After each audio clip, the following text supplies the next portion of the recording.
Nós temos aí o título da aula, né, de história de hoje, que é a evolução territorial do Brasil em mapas, desde a época do descobrimento, né, que foi em 1500, né? Mas a partir de 1534 é consolidado aí uma divisão política, né, do território brasileiro por Portugal. E então nós vamos analisar, né, essas mudanças territoriais desde essa época, 1534, até a época de hoje, tá certo, meninos? Vamos ver o que mudou.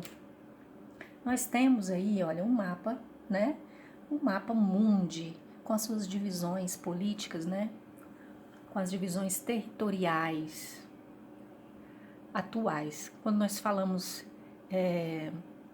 divisão política, a gente está falando referente ao território, certo, meninos? Então, aqui no canto, ó, vou baixar um pouquinho para vocês verem. A Europa, nós temos aqui todos os países da Europa que foram ampliados aqui, mas a Europa, ela tá aqui, ó, delimitada aqui, tá vendo? Olha, nessa linhazinha meio transparente que a gente pode visualizar. Então, esse é o nosso mapa político, né? O mapa mundi político, com as divisões políticas por território, por país, né? Por região aí do nosso mapa, do nosso mundo, do globo terrestre. Mas eu queria mostrar para vocês esse mapa, que é um mapa, vou puxar um pouquinho mais para trás para a gente ver o título lá desse mapa, ó. O mapa da rota das viagens marítimas portuguesas e espanholas do século XV e XVI, tá? Século XV, quando eu falo 15, século XV, então eu vou remeter ao século anterior, aos anos do século anterior. Se é 15, então quais são os anos do século anterior? 14. Então, entre 1400 a 1499. E século XVI, então a gente remete aos anos do século anterior. Século XVI, então 1500 até 1599. Então nós temos aqui, meninos, um mapa que demonstra as rotas marítimas que eram realizadas pelos nossos colonizadores, de maior influência naquela época, que eram Portugal e Espanha. Então, de Portugal e de Espanha eram os navios que faziam o comércio de mercadorias aqui, olha, no Oceano Atlântico, passando pelo Oceano Índico, né? Na busca aqui, olha, de mercadorias da África, certo? Na compra aqui, olha, de escravos aqui na África, certo? Então, os donos do comércio marítimo eram Portugal e Espanha. A gente pode verificar aqui as setinhas, que são as rotas dos navegadores portugueses daquela época, tá? A setinha que tá de vermelho é aonde aconteciam as primeiras viagens. Então, Portugal e Espanha se lançavam ao mar, né, pelo Oceano Atlântico, e vinha comercializar escravos e outras mercadorias, né, madeira, alimentos, aqui, olha, na África, certo?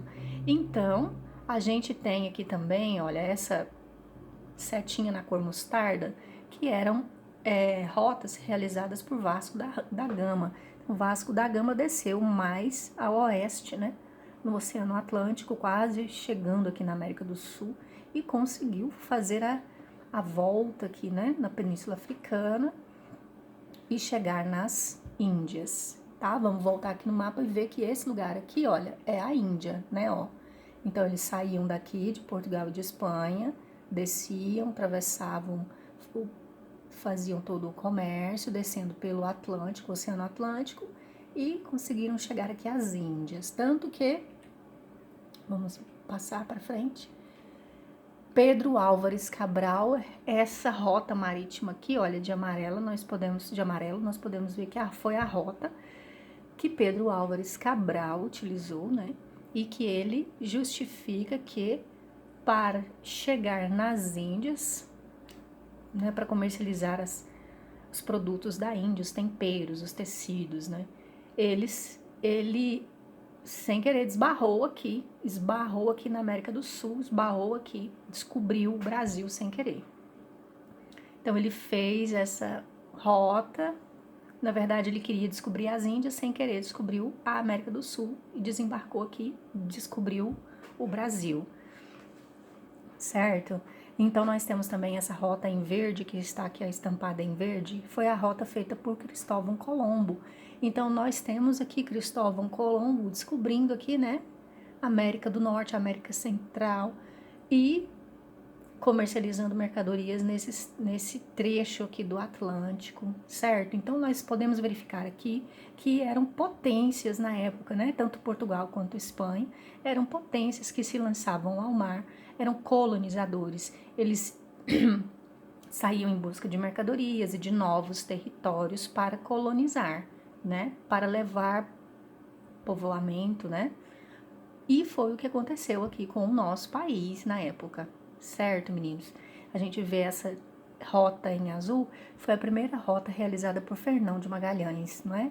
Que foi a primeira viagem de circunnavegação. Que é isso, circunnavegação?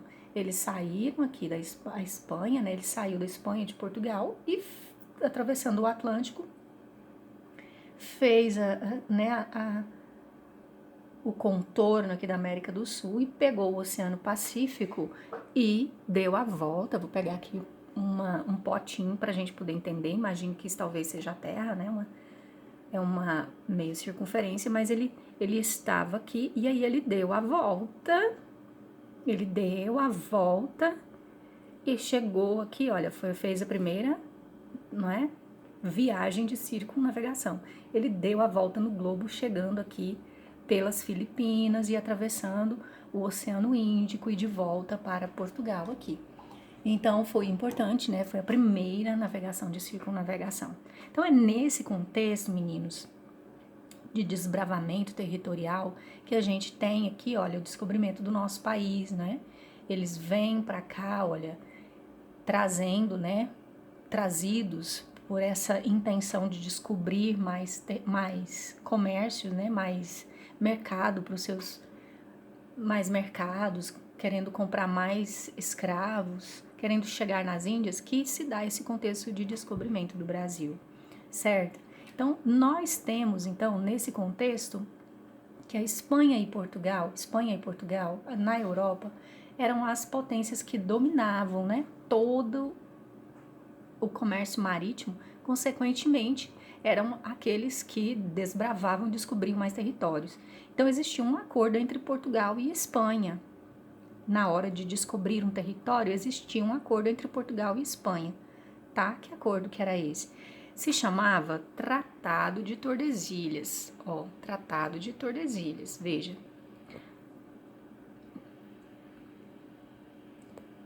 Pronto, acertei a câmera. Tratado de Tordesilhas foi um tratado celebrado entre o Reino de Portugal, certo? E a Coroa de Castela que era a Espanha, certo? Para dividir as terras descobertas e por descobrir por ambas as coroas fora da Europa. Então era assim: o que Portugal descobrisse, ele tinha que dividir com a Espanha. O que a Espanha descobrisse, tinha que dividir com Portugal. Então esse era o Tratado de Tordesilhas, certo? Então os territórios a leste desse meridiano pertenciam a Portugal e os territórios a oeste pertenciam a Castela. Então lembra que a gente aprendeu a Rosa dos Ventos, meninos? Vocês sabem como que funciona, né? Vocês se lembram da Rosa dos Ventos? Vou fazer um desenho da Rosa dos Ventos aqui pra gente se lembrar.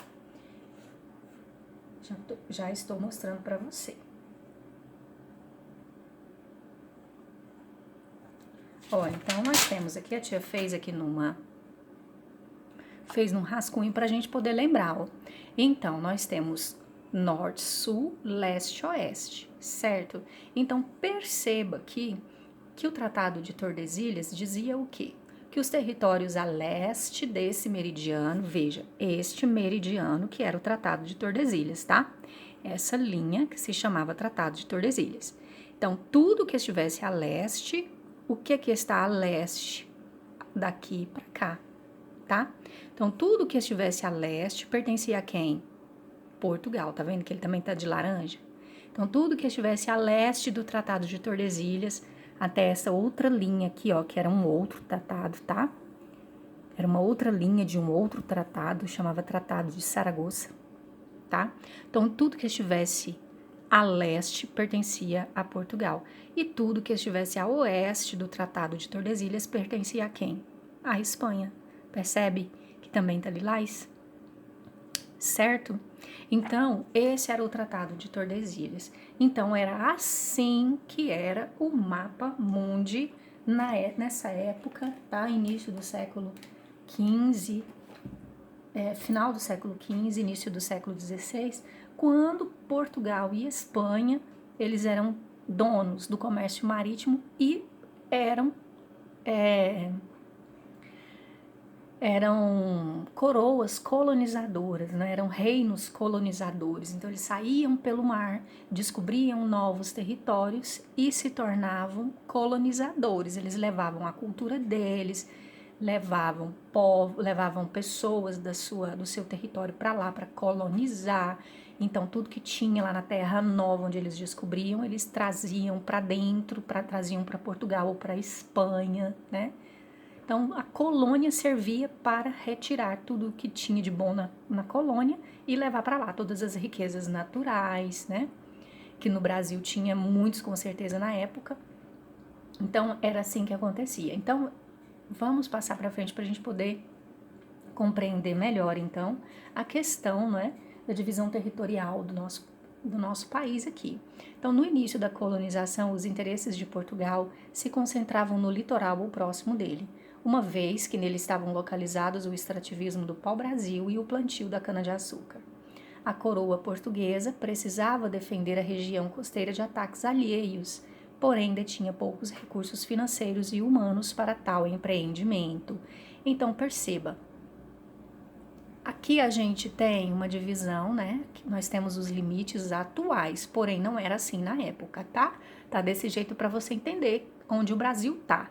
Mas naquela época não tinha essa divisão aqui, não, tá bom? Então a gente tinha o Tratado de Tordesilhas, aí a gente tinha a leste as terras de Portugal, a oeste as terras da Espanha, certo? Aí o que interessava aqui no início? O que Portugal tinha interesse? A área litorânea, galera. Então, nós chamamos isso aqui de litoral. O litoral. Litoral é a faixa de terra que faz limite com o oceano, que o oceano que banha o nosso país, o Oceano Atlântico, tá? Qual é o oceano que banha o nosso país? O Oceano Atlântico. É o Pacífico? Não. É o Índico? Não. Qual é o oceano que banha o nosso território? O território do Brasil? O Oceano Atlântico. Então, para Portugal, o que interessava? A região litorânea, o litoral banhado pelo Oceano Pacífico. Por quê? Por causa do extrativismo do pau-brasil, lembra? Estudaram isso, né? Então, tinha muito pau-brasil aqui para ser explorado. Nós éramos colônia de exploração mesmo. Eles vinham e exploravam a gente. Tirava o que era interessante para eles, pedras preciosas, o ouro, o pau-brasil, e isso ia tudo de volta para Portugal, certo? Então veja, nessa época, então, o que acontece? A coroa precisava defender. E como é que ela defenderia isso daqui, gente? Nessa época, o rei só poderia ficar lá em Portugal, ele não podia vir para cá. O que o rei resolveu fazer então? O que a coroa portuguesa resolveu fazer? Ela divide o território, tá? Em lotes. E aí, esses lotes grandes e compridos aqui, olha, são chamados de capitanias hereditárias, são chamados de capitanias. São lotes grandes de terra, enormes, né? Que eram lotes de terra em 1534. Ele faz essa situação de dividir em capitanias hereditárias, tá? E esses lotes de terra, eles iam do litoral até o Tratado de Tordesilhas, até o limite do Tratado de Tordesilhas. Então, o que o rei fazia? Doava tá? Doava esses pedaços de terra em caráter vitalício e hereditário aos cidadãos da pequena nobreza portuguesa, que eram os donatários. Então, o rei doava esses pedaços de terra, o rei doava esses pedaços de terra. O nome dessas pessoas que recebiam esses pedaços de terras, eles se chamavam donatários. O que eles tinham que fazer? Eles tinham que governar, colonizar, proteger e desenvolver. Então, eles tinham que proteger, desenvolver, tinham que criar comércio, né? Eles tinham que administrar, eles serviam como chefe administrativo para administrar, né? Mas além disso, eles também serviam como tinham poder de polícia, então eles podiam até matar quem estivesse colocando em risco a capitania hereditária, né? Então, olha, e tinha que ser com dinheiro próprio deles. O rei não mandava dinheiro, não, tinha que ser com o dinheiro deles. Então, que negócio mais doido, né? Eles saíam de lá, vinham para cá, esses donatários. Quem eram essas pessoas? Eles eram os comandantes dentro da capitania, mas eram pessoas que às vezes eram grandes comerciantes que vinham para cá para tomar conta de uma capitania dessa, tá? Eram às vezes pessoas que tinham títulos de nobreza mais inferiores, tipo conde, mas era assim, não era igual o rei, tá? Então eram cargos políticos, mas eram mais inferiores, não era como o rei, o próprio rei, certo?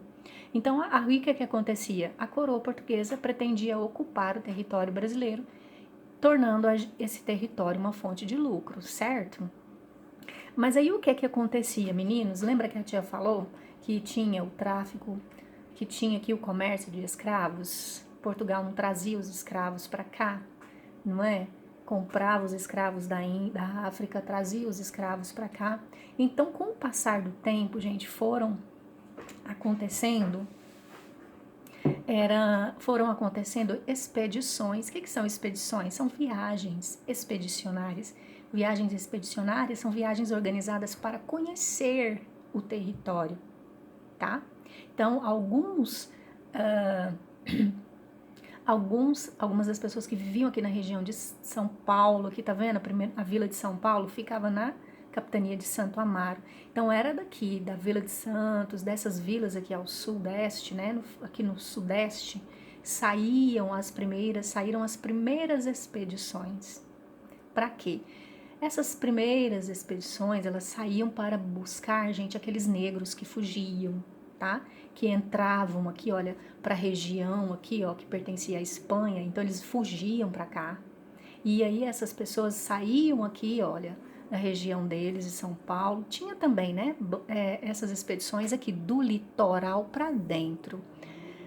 Mas as mais conhecidas e mais famosas saíam aqui, ó, de São Paulo, tá, gente? É importante a gente estar estudando isso agora para a gente compreender, tá? Então, isso aqui nós estamos estudando em caráter introdutório, tá? Fazendo só esse parêntese aqui para vocês compreenderem que no futuro nós vamos estudar a formação da população de Goiás e nós temos que entender de onde vem a nossa cultura, de onde vem a formação do nosso território, quem é responsável por essa formação. Então, esse é o período mais importante para que para que a gente se torne consciente, né, da função dessas pessoas aqui lá na história, tá? Da formação lá atrás, de como se originou a formação do nosso estado. Então é a partir daqui, olha, de 1557 que surgem os primeiros registros de expedições que penetravam para o interior da América do Sul em busca de riquezas, ouro, prata, indígenas para escravidão ou extermínio de quilombos. Essas expedições se chamavam bandeiras e podemos dizer que as expedições das bandeiras foram responsáveis pela expansão do território brasileiro, uma vez que não respeitavam os limites impostos pelo Tratado de Tordesilhas e invadiam o território espanhol. Então, o que eram essas expedições? Elas eram chamadas de bandeiras. Expedições chamadas de bandeiras que entravam território adentro, invadindo o território espanhol, certo? Essas bandeiras levavam aproximadamente 200, 300 pessoas, faziam esse caminho de percurso, né, buscando esses negros que fugiam, buscando indígenas para serem escravizados e trabalhar aqui, ó, na lavoura de cana-de-açúcar, certo? E para buscar metais preciosos. Então, com o passar do tempo, e outra coisa, elas eram ilegais. Por quê? Porque estavam saindo do território autorizado e invadindo o território espanhol, não é?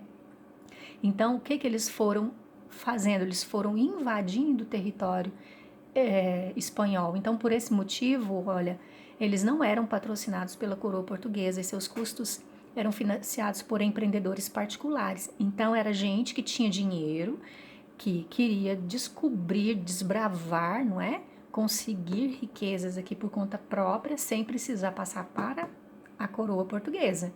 Eram espertinhos eles, né? E seus custos eram financiados por empreendedores particulares. Bandeirantes era um nome dado aos sertanistas que participaram dessas expedições, ocupando o centro-oeste e o sul do Brasil. Então perceba, o nome das expedições eram bandeiras, tá? As bandeiras que não eram patrocinadas por Portugal, eram patrocinadas por quem? Empreendedores particulares, né? Era gente que tinha dinheiro e que patrocinava outras pessoas, dava dinheiro para as outras pessoas, vinha aqui, escravizar os índios, trazer metais preciosos e entregar para eles. Eles passavam isso para Portugal? Não, certo? Então eles estavam enriquecendo, certo? Esses empreendedores, como é que eles se chamavam? Bandeirantes. Então as bandeiras eram chefiadas pelos bandeirantes, tá certo?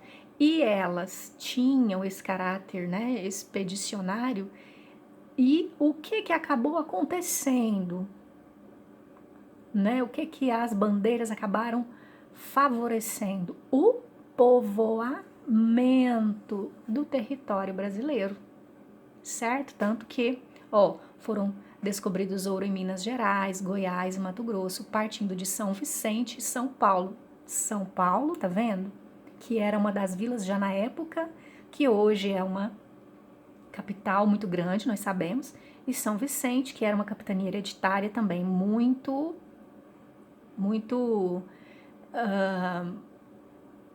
tinha uma muito produtiva, né? São Vicente, uma capitania muito produtiva. Essas expedições cruzaram a Serra do Mar e eram favorecidas pela navegação do rio Tietê e seus afluentes. Então, aproveitaram, né, os rios que tinham para poder entrar território adentro. Então, é interessante a gente notar que essas expedições, essas bandeiras, eram ilegais, né? Mas elas contribuíram para a demarcação, para o crescimento do nosso território, que aconteceu de uma maneira até mesmo ilegal, porque não respeitaram o Tratado de Tordesilhas anteriormente assinado. Mas vamos perceber por esse mapa aqui o quanto foi importante, né, essas expedições, o quanto as bandeiras fizeram diferença para a formação do nosso território, porque nós vemos aqui nessa região de amarelo, vocês podem perceber o quanto cresceu. O Tratado de Tordesilhas era mais ou menos aqui, né, meninos? Olha o quanto as expedições, as bandeiras, né, esses expedicionários contribuíram para o crescimento a gente diria até de uma certa forma legal, invadindo o território da Espanha, cresceram o território brasileiro, né?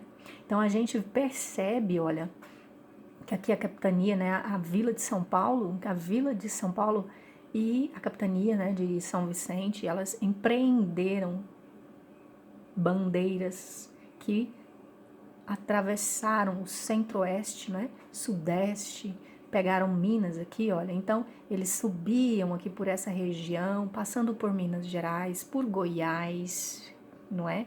Goiás, que nessa época era uma região apenas de passagem, né? Não era uma região onde os bandeirantes vinham para se instalar e formar vilas. Apesar da descoberta de ouro em Minas, não é? Não era um lugar para se fixar, eles não fixavam dependências, não fixavam vilas, apesar de existirem povoadozinhos pequenos, mas eram aquelas grandes bandeiras, elas não vinham para se instalar, aqueles grandes grupos não vinham para formar cidades, mas era uma região de passagem.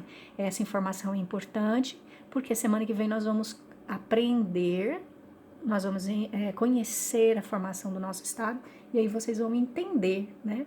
Então veja, por isso que hoje é interessante essa ligação que nós temos com Minas Gerais, né? Alguns aspectos da cultura de Minas que nós temos, nossa maneira de falar, né?